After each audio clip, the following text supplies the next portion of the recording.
నా పేరు నీలం శ్రీలత. నా విలేజ్ జిన్నారం మున్సిపల్ అయింది.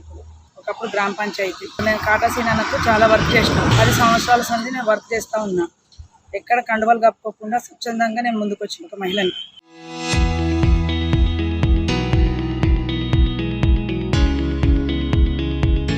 ఫోర్త్ వార్డు ఉమెన్స్ ఉంది, జనరల్ ఉమెన్స్ ఉంది అని నేను వచ్చాను. అందులోకి నేను నిలబడతా అని చెప్పేసి అన్న. పార్టీ మీటింగ్లలో కూడా 2 నేమ్సే వచ్చాయి.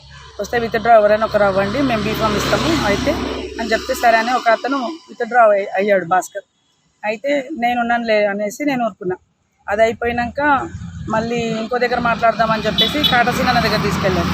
సీనంతో మాట్లాడనివ్వలేదు. అక్కడ శ్రీకాంత్ రెడ్డి, వడ్డే కృష్ణనే మాట్లాడారు. మళ్ళీ అక్కడ మీకు రేపు 10 గంటలకు చెప్తాము, మీ పేర్లు వచ్చేస్తాయి అని చెప్పేసి అన్నారు.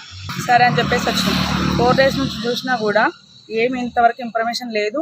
ఏ కార్యకర్తలకు కూడా ఏ ఇన్ఫర్మేషన్ ఇవ్వలేదు. కాంగ్రెస్ కార్యకర్తలకి ప్రతి కార్యకర్తకు ఫోన్ చేసి అడిగినా నాకు తెలియదు ఎవరికి వస్తుంది, ఏం సంగతి, ఏమి అసలు సపోర్ట్ లేదు అని అంటే కూడా మాకు ఏం ఇన్ఫర్మేషన్ ఇస్తలేరు, ఇచ్చేదాకా చెప్పారంట. అంటే ప్రచారాలు ఎప్పుడు చేద్దాము, నేను 4th వార్డులో ఉంటున్నా అంటే బీఫామ్ వచ్చేదాకా ఏది చెప్పలేమని కార్యకర్తలు చెప్తే సరే అని ఊరుకున్నా.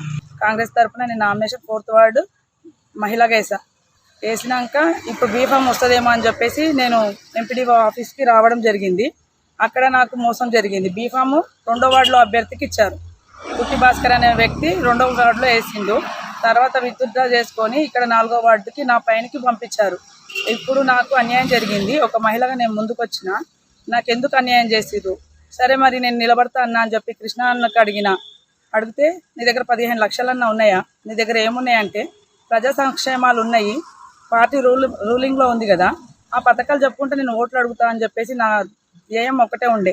మహిళలందరికీ నేను అభివృద్ధి బాటలో నడిపిస్తా అని చెప్పేసి ఒక స్వయం ఉపాధితో వెళ్ళిపోదాము, ఈ కాంగ్రెస్ చేస్తున్న అభివృద్ధి పనులు చెప్పి నేను ఓట్లు వేయించుకుందాము అని అనుకున్నాను. అయితే నువ్వేం చేయగలవు, నువ్వు డబ్బు పెట్టలేవు కదా, అందుకని మేము ఇవ్వలేకపోయినాము, నువ్వేం చేయలేవు, అందులో గెలవలేవు ఆ వార్డులో అని చెప్పేసి అన్నారు.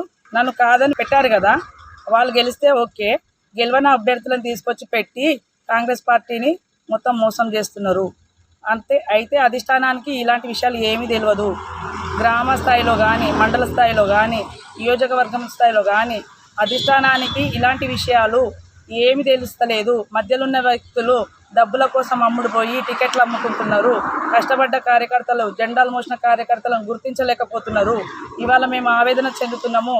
రేవంత్ అన్న రిజర్వేషన్స్ మహిళలకు ఇచ్చాడు, ఎస్టీ, ఎస్సీ, బీసీ అని చెప్పి అందరినీ మహిళలని ముందుకు తీసుకెళ్తుంటే మమ్మల్ని తొక్కడానికే ప్రయత్నం చేస్తున్నారు. ఇంకా అనగదొక్కడానికే చూస్తున్నారు. మమ్మల్ని లేపడానికి మాకు సపోర్ట్ చేయట్లేదు. ఇన్ని రకాలుగా మేము ఎన్ని ఇబ్బందులు పడుతున్నాము. కాంగ్రెస్ ప్రభుత్వము పథకాలను మేము ముందుకు తీసుకెళ్లాలనుకుంటే మధ్యలో ఉన్న నాయకులు మొత్తం మోసం చేస్తున్నారు. నాకు అన్యాయం జరిగింది, నాలాగా ఇంకా ఏ మహిళకు అన్యాయం జరగొద్దనేది నా నినాదం. ఏ ప్రభుత్వం వచ్చినా మహిళలకు మాత్రం మంచి చేయడానికి నేను చూస్తున్నా. నా ఊరికి కూడా నేను మంచి చేయాలని కోరుకొని నేను ముందుకు వచ్చిన. ఇలా నాకు టికెట్ బీఫామ్ ఇవ్వలేకపోయిండు. ఇది వడ్డే కృష్ణ, శ్రీకాంత్ రెడ్డి వల్లనే నేను మోసపోయినా అని నేను అనుకుంటున్నా. కాటసీనని నేనేమనను, మదన్నని కూడా నేనేమనను. ఎందుకంటే వాళ్ళ దగ్గర దాకా ఈ మ్యాటర్ పోలేదు. వాళ్ళకి తెలియకుండానే ఇవన్నీ జరుగుతున్నాయి. మధ్యవర్తులు ఇవన్నీ నాటకాలు, బూటకాలు చేసి డబ్బులకు అమ్ముడు పోయి టికెట్లు అమ్ముకుంటున్నారు, మహిళలకు ద్రోహం చేస్తున్నారు. ఇవాళ నాకు ద్రోహం జరిగింది. ఇవాళ నేను ఆవేదన పాలైపోయినా, నా పరువు నష్టం దాబా కింద కూడా వాళ్ళ మీద కేసులు కూడా వేస్తాను. Local to global news at your fingertips. మీ చేతిలో ఒక ఆయుధం. Download R TV app.